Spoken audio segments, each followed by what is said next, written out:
Oops, there's the slide I was looking for. Okay, Sam Betters.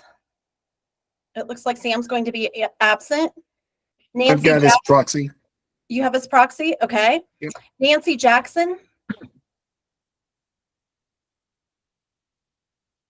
Anthea Martin. James Martinez. James is here. Okay. J. Ryan Moses. Here. Candace Payne is absent. I have her proxy. I'm LaDawn Sperling. Monique Terpstra.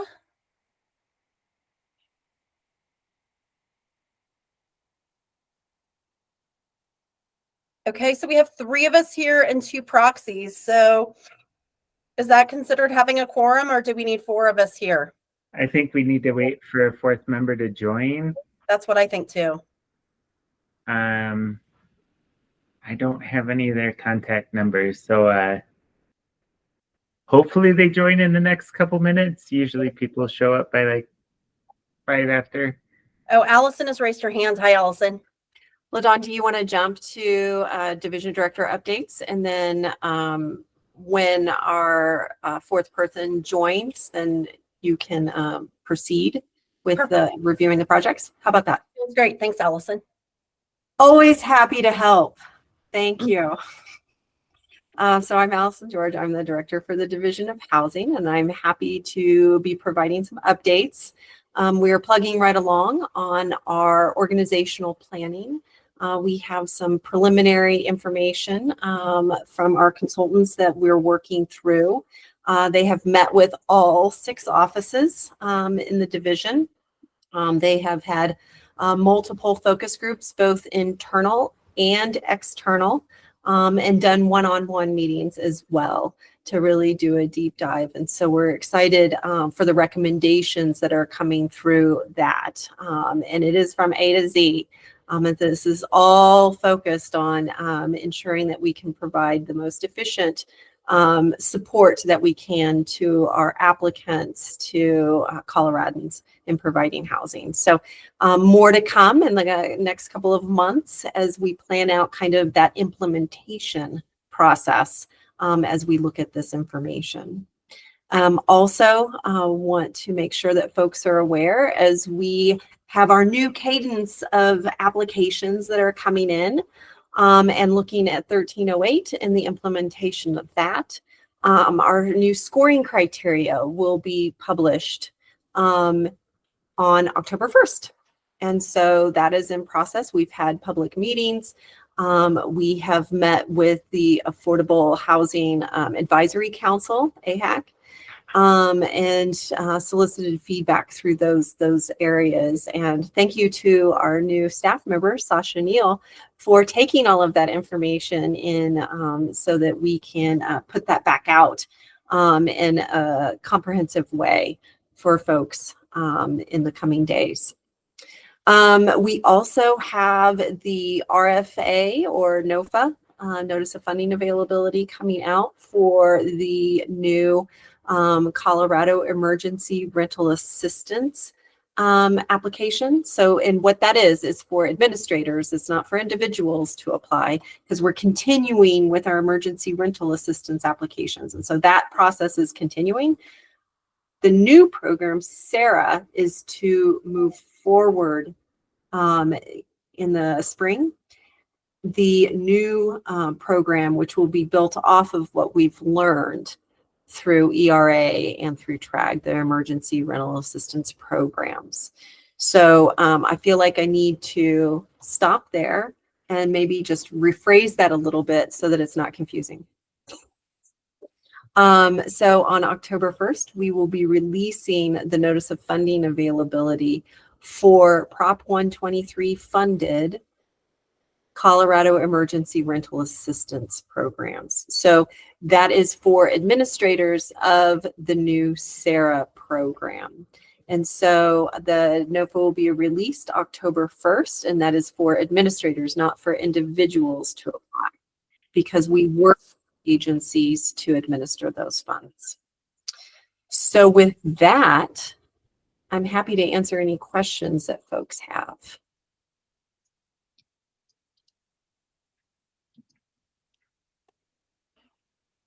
No questions.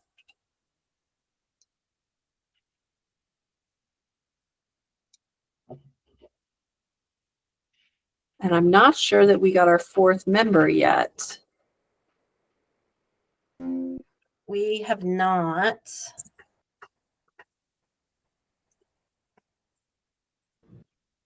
Did anyone receive any emails from anyone else saying they would be absent? So we're missing I am Nancy. on. This is Nancy. I apologize. I had to unmute the line, but Oh, I did join hi, a few minutes Nancy. late. Hey, welcome. Hi. Hey, Hooray, Thank we have a you. forum. what a welcome. I'm so sorry I was late. You're fine. Do you want to take over running the meeting or would you like me to continue? LaDon, if you could continue, please. I'm still in transit. Would appreciate it. No Thanks so problem. much for stepping up. Appreciate it. Okay, so we'll move on to project applications. Our first one is 33377 Spine Road Apartments, and Richard Stevenson is going to introduce this project. Good afternoon, members of the board. My name is Richard Stevenson, development specialist and colleague to Pam Gibson. Due to Pam Gibson being under the weather with illness and a loss of voice, I will be presenting for her today. Team manager Wayne McClary and underwriter Lisa Blakeney are also with us for any technical questions. Today we have the Spine Road Apartments project for your review. The project is being developed by Colbell and Company, who are building 65 housing units within 8 buildings. This project is part of a larger development that will include 165 market rate apartments. The overall average affordability of the project is just under 60% AMI. The property is located in the Gun Barrel community of Boulder County, located just off the diagonal highway number 119. This will be the first affordable housing project to be located in Gun Barrel. 4 of the units, one of each bedroom type, will be offered at 30% area median income. The project will be located on a major transit corridor served by RTD and will feature a shuttle service for the broader Gun Barrel area, as well as a mobility hub providing access to car share vehicles, enterprise vans, e-scooters, and e-bicycles. The larger site will include a new corner library run by the City of Boulder, offering community services and free Wi-Fi, a community art space, and a community cafe. Here with us today is Chris Misroon with Colbell and Company to give us more on the project. Good afternoon, everyone. And just to update, my name is Luke Cannon. Chris is on as well, but I will be providing the presentation today for Spine Road Apartments. First off, thank you for your time and consideration of this project. As noted, this is 65 units in Gun Barrel on a much larger site with some market rate multifamily product as well. We have been working on this for a while. It has fully advanced through tech doc approval with the City of Boulder. We are in for permit right now and awaiting first round comments, but anticipate having all of those addressed and building permit issued before the end of the year. We are working with Wells Fargo on the equity, construction, and perm debt, and have been advancing our checklist calls with them as we march towards a closing prior to year end. The project will consist of 2 studios, 36 1-bedrooms, 9 2-bedrooms, and 18 3-bedroom units. So a wide range of options with honestly a lot of 3-bedrooms available for families to be able to rent in this location. As noted, it will be spread out over 8 buildings with a large central park on our parcel, as well as a larger gathering green area in between our property and the market rate site. In addition to the amenities that we will have on our site, residents will have the option to also, for a small fee, be able to access the pool and the residential amenities of the market rate project. The AMI ranges from 30 to 70% AMI, as noted, just under an average income of under 60%. We have worked with the city of Boulder to secure some additional funding through Boulder, as well as some additional subordinate loans through the market rate developer that are coming in as well. The project was awarded 4% tax credits from CHAFA, and as I mentioned earlier, Wells Fargo is our equity investor on this project. Other than that, this will be our fourth project in Boulder. This follows our last one, the Ellipse, about 2 miles down the road on the Diagonal Highway. And our property management group that we are using on this will be ConAm, the same group that is managing our other 3 properties in Boulder.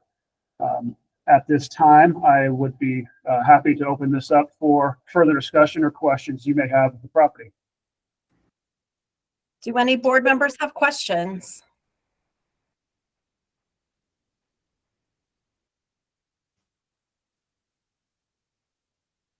Okay. Well, Allison reminded me that I did not do the approval of last month's votes. Thank you, Allison, for sending me that text. So just so I don't forget it again, I am going to backtrack and ask for a motion to approve our votes that we completed last month. So moved. Do we I'll have a second it. second? Thank you. James, motion. Anthea, second. All those in favor say aye or raise your hand. Aye. Aye. Any opposed? Okay, motion carries. Thanks, everyone. Thanks, Allison. We will move on to the next project, which is 33355, and it's Hughes Station, and Matt Long will introduce this project. Hello, everyone. I am Matt Long, a housing development specialist covering the Northeast, which includes Adams County and the city of Brighton. Hughes Station is a 120-unit apartment complex near downtown Brighton, north of Denver. It's a 4% tax credit project. It was built in the early 2000s and serves 30 to 60% AMI residents. The applicant is Brighton Housing Authority. They're requesting $3.6 million or $30,000 a unit for a $31.6 million project, so just over 11% of the capital stack. Most all of the metrics come in well below the DOH range on both a per square foot and per unit basis, and this is with 35% of total units as 3 bedrooms. Project involves acquisition and rehab, so new windows, new HVAC, new interiors, things of that sort. The plan is to rehab 2 buildings at a time over a 90-day period, and then move on to another 2 buildings for a total of 9 buildings in the complex. There's an experienced team, over 1,000 people on the wait list for Hughes Station, and a sub 5% vacancy for multiple other properties in the area that Terra Management manages. Ashley Hertzler is the DOH underwriter on the project, and together we are recommending the full $3.6 million be awarded in the form of an HDG grant. And today we have Deb Bristol, who is the executive director of Brighton Housing Authority, to speak to any more insight that she might want to offer. So thank you. Sounds good. Thanks, Matt. As mentioned, Hughes Station is 120 units. It's one of the largest affordable housing complexes in here in the community of Brighton, so it's extremely important for this community. BHA acquired the property from the previous owners at the end of 2017 and has been working for several years to bring together a refinancing plan to address significant deferred maintenance and improve accessibility to the property. A highlight of the planned renovation scope includes the creation of ADA accessible units, as well as revising paths and walkways throughout the property to create full ADA compliant access to units and amenities. The scope will include repairs to exterior conditions that have led to accelerated deterioration of siding and exterior stairs and walkways, including extending roof lines. Units will receive significant energy efficiency improvements that will reduce the tenant energy costs including new HVAC equipment and Energy Star windows. I would like to quickly thank the DOH team for working on this project with us now over the last several years. BHA and its partners have worked together over the last several years to provide a pathway forward in ensuring families and individuals on this property have quality housing. It's taken a dedicated team to get us to where we are today, and I am truly honored to present on behalf of that team and the Brighton community. This project is extremely close to my heart. We have put a lot of resources and time, and really want to mention the community being so patient to get us to this point today. So I'm happy to answer any questions when it comes to this property, and thank you so much to the board for your time today. Thank you. Does anyone have any questions on this project? I have a couple of questions. This is Anthea. I'm calling in today. This is a great project. I love seeing acquisition and rehab. So many of the state dollars are reserved for the construction of new units, but preservation is just as important. Can you clarify for me? I know this is an existing 120 unit project. Is this an existing affordable project? Like, is affordability existing as it stands today? Yes, it is. When it was built in the early 2000s, it was a LIHTC project. And we've been waiting until the early 2021 to be able to refinance back into the project. Got it. And there was a comment made earlier that there were 1,000 people on the wait list. I thought the comment was that it was specifically for Hughes Station. So this isn't necessarily a offering new affordable units to the market, correct? That is correct. But BHA is also working really hard to create a pipeline for new construction as well, as we are very aware of the wait lists and some of the affordable housing needs here in the community. So we're working on preservation and new construction. And both are just as important. So again, happy to see a preservation deal come through. Congratulations for piecing together the stack. It's just as important as the new construction units. But man, 1,000 units, 1,000 wait list individuals. That's devastating. So thanks for clarifying those items. Appreciate it. Any other questions? Okay. Do any board members have a conflict on either of these? Okay, no conflicts. We can vote on this as a package. Do I have a motion to approve these two projects? Ryan moved. Moses, so moved.